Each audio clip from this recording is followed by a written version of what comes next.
It was a sound that didn't belong in a high school cafeteria. Not the clatter of trays or the hum of gossip, but the sound of something breaking deep inside a persona and then something darker waking up. We all saw it happen. Jake Dalton, untouchable in his orange varsity jacket, and his pack of bullies had surrounded the new girl. He grabbed her, lifted her like she weighed nothing, and with a roar of triumph threw her onto a lunch table. Trays flew, food splattered. She lay there, broken and crying in a mess of spaghetti and milk. We thought it was over. We were wrong. That was the moment everything changed. Because the girl they just humiliated wasn't just a girl. She was a weapona and they had just pulled the pin. Northwood High's cafeteria was a kingdom built on cliques and power. Jocks by the windows, drama kids by the stage, nerds near the labs, and the invisible Oneza scattered like dust in the corners. At the top sat Jake Dalton, 19, built like a linebacker, his smirk and his jacket his crown. His screw-wah mic and Tada followed his every move. Then one day, Elara Vesper appeared, quiet, ghost-like, with long brown hair hiding a silvery scar down her face. Her clothes faded jeans,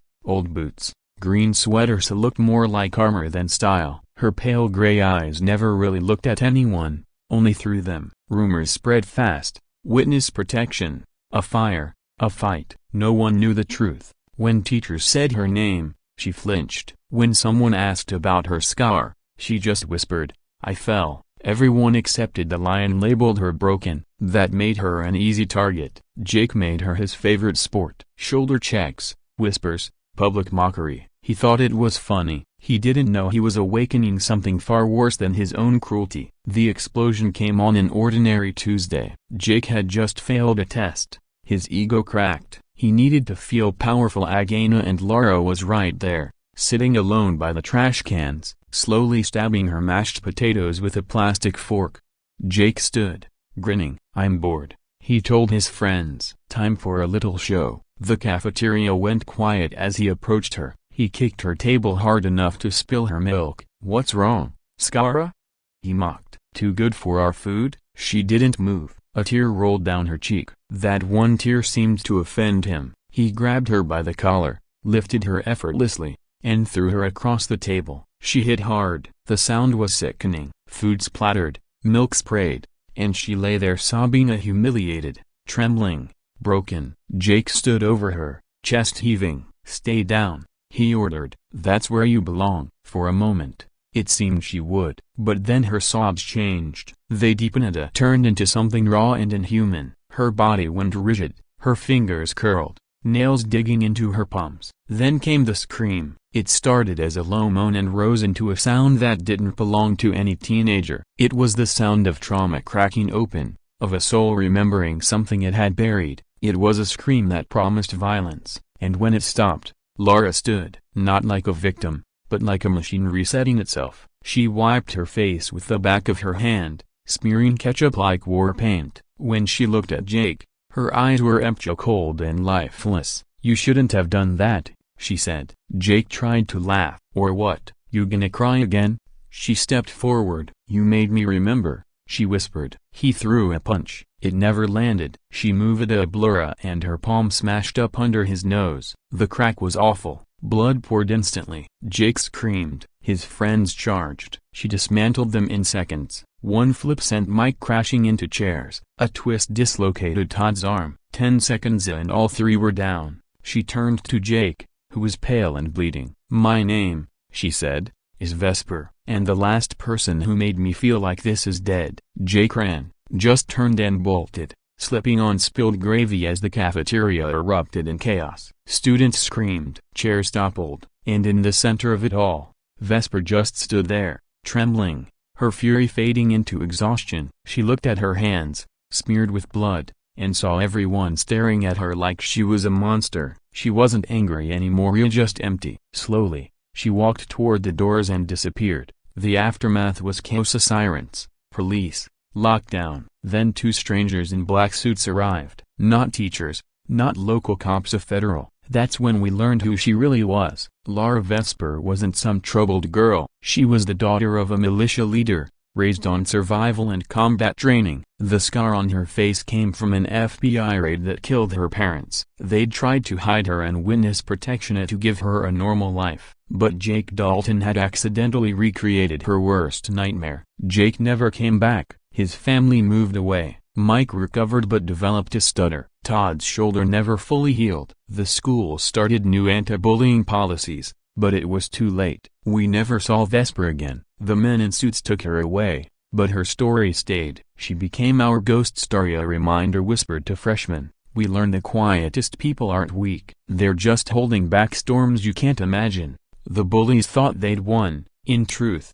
they'd woken something they couldn't control. Everyone is fighting a hidden battle, and sometimes, the quietest one in the room is the most dangerous of all. By the time the sirens faded and the cafeteria was cleaned, Northwood High felt different. Something invisible had cracked in the air. The place that once buzzed with laughter and noise had fallen into a strange, uneasy silence. Students spoke in whispers now, glancing over their shoulders as if the ghost of Lara Vesper still walked among them. The janitors scrubbed at stains that wouldn't come out. Not just the blood, but the memory burned into every tile. Teachers avoided talking about it. The principal, Mr. Hayward, had dark circles under his eyes. He looked smaller behind his desk when the investigators arrived, two agents in dark suits who moved with military precision. They didn't ask for witnesses. They asked for statements. Every word we gave them felt rehearsed, filtered through fear. Jake Dalton was gone before the week was over. His father,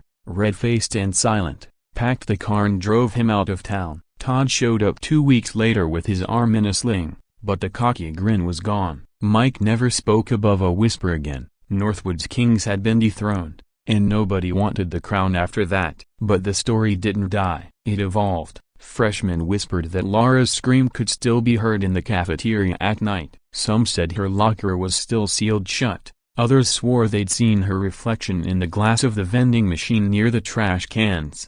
The truth, though, was stranger than the rumors. I know because I saw her again. It was 2 months later, during winter break. The snow had turned the town into a white wasteland. I was walking home from the library when I saw a dark figure standing by the old war memorial, a girl in a green sweater, her hair pulled low, half hiding her face. For a moment, I thought I was imagining it.